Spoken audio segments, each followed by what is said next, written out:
好，各位同学，大家好，我是 Dustin。我们接下来跟各位同学讲的是 GMAT 里面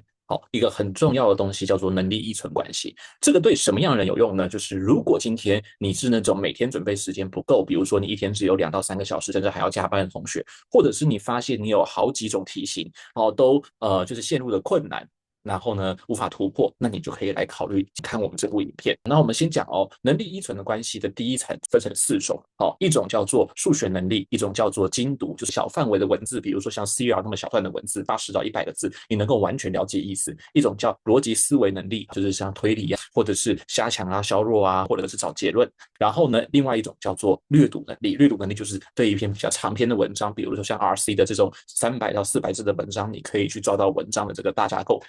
好，那接下来我们看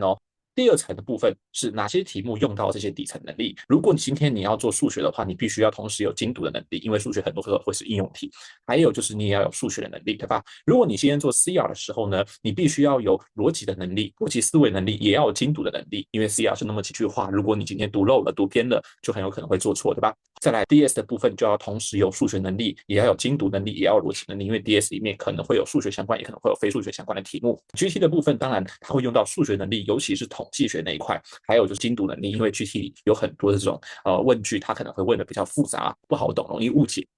接下来第三层呢，更进阶的是 TPA 的部分呢，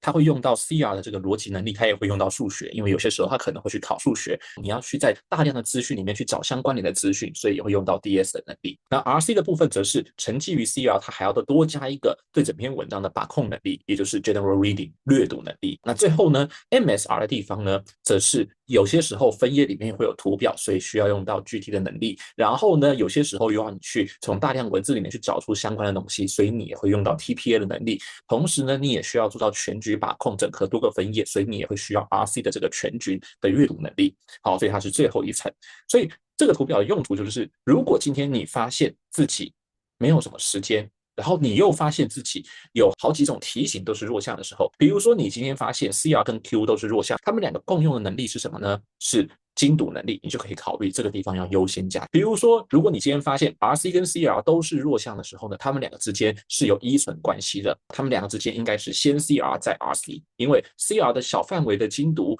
再加上逻辑能力，然后再加上略读能力才会变成 RC。所以如果两个都弱的时候，一定是从更前面的有依存关系的开始去加强。所以你可以去考虑到谁跟谁的能力是共用的，谁跟谁是有前后的依存关系，来去确定你在时间不够的时候应该要先练什么题目。以上，我是 Dustin，我们下次见，拜拜。